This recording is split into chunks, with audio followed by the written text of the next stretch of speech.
Grand Matin Sud Radio, 7h-9h, Benjamin Glaise. Dites-le franchement, jusqu'à 8h30 avec Elisabeth, Jean-François Aquili qui sont toujours avec nous. Maxime Trouleau nous a rejoint. Bonjour Maxime. Rebonjour Benjamin, bonjour à tous. On en parle, Maxime. Gérald Darmanin, Fabien Roussel, Sandrine Rousseau et Jordan Bardella étaient les invités de Karine Le Marchand hier soir dans l'émission Une ambition intime. Et c'est une séquence qui concerne le président du RN qui a beaucoup fait réagir, c'est ça ? Absolument, l'animatrice est revenue notamment sur certaines rumeurs liées à la sexualité de Jordan Bardella et ça a été énormément commenté sur les réseaux sociaux. Extrait. Vous savez qu'il y a une rumeur depuis très longtemps sur votre préférence sexuelle.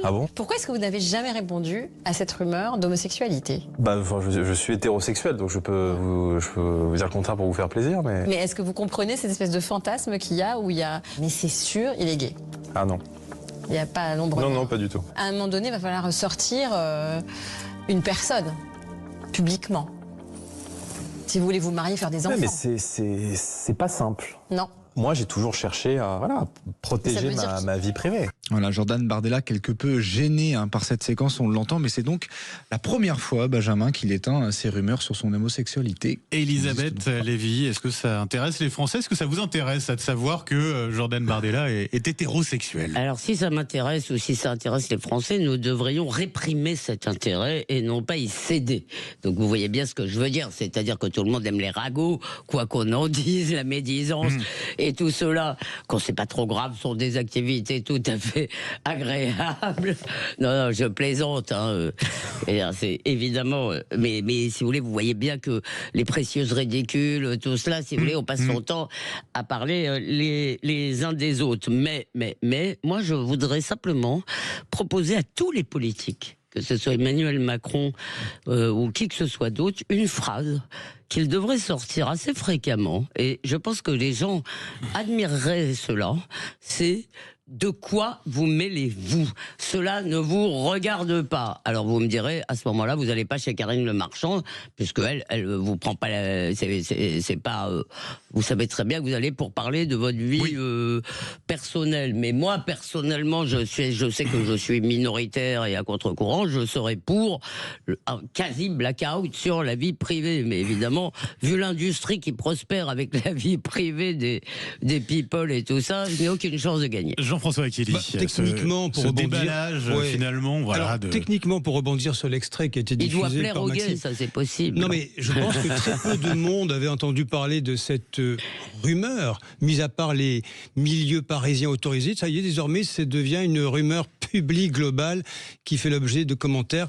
Je pense que le meilleur moyen d'y échapper pour Jordan Bardella, c'est peut-être de ne pas l'évoquer.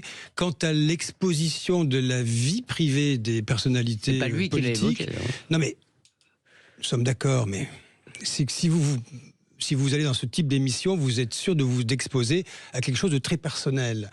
C'est la participation à une entreprise de pipolisation de la vie politique. Ça existe depuis que Paris Match est magazine. Cette histoire, c'est pas nouveau.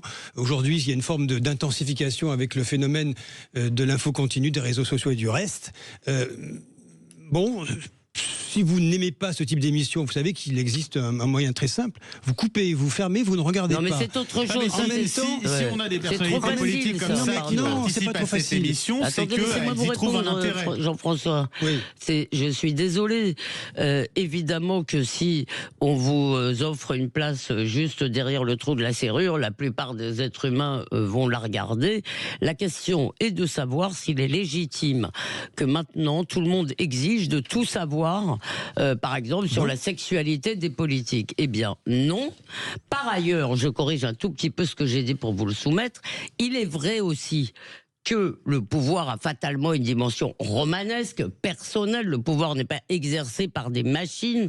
On apprend aussi beaucoup sur nos rois, etc., dans leurs histoires. On les connaît, on adore ça. Donc... on a 2 ans des présidentielles, on construit aussi, quelque chose. je pense quand même que le candidat a le droit de dire, mais mêlez-vous de vos affaires. Ça ne vous regarde pas, ça ne regarde pas les Français. Jean-François Killy, pour conclure rapidement sur ce sujet. Oui, nous sommes à peu près d'accord sur ce principe, mais il ne faut pas non plus être effrayé par cet étalage de la vie personnelle. Les uns et les autres sont en recherche. Il y a une forme de voyeurisme des publics, et il y a aussi une volonté parfois de certains politiques qui consiste à céder à ce type d'exercice pour essayer d'emporter l'assentiment de tous. Oui, vous avez raison, le problème c'est quand ça vous est imposé, quand on vous dit maintenant vous devez vous foutre à poil. Voilà. Et ben voilà. Nous sommes d'accord. Effectivement, bon, en tout cas, merci beaucoup Elisabeth Lévy, merci à vous Jean-François Aquillier, merci à Maxime Troullot. Il est 8h29 dans quelques minutes. Mon invité politique, j'en parlerai avec lui, Mathieu Vallet, qui est député européen et porte-parole du RN. C'est un ancien policier aussi. On évoquera bien évidemment assez largement ces violences qui ont éclaté en marge de la victoire du Paris Saint-Germain lors de la Ligue des Champions. Pour l'heure, il est 8h30. Le rappel des titres avec Laurie Leclerc.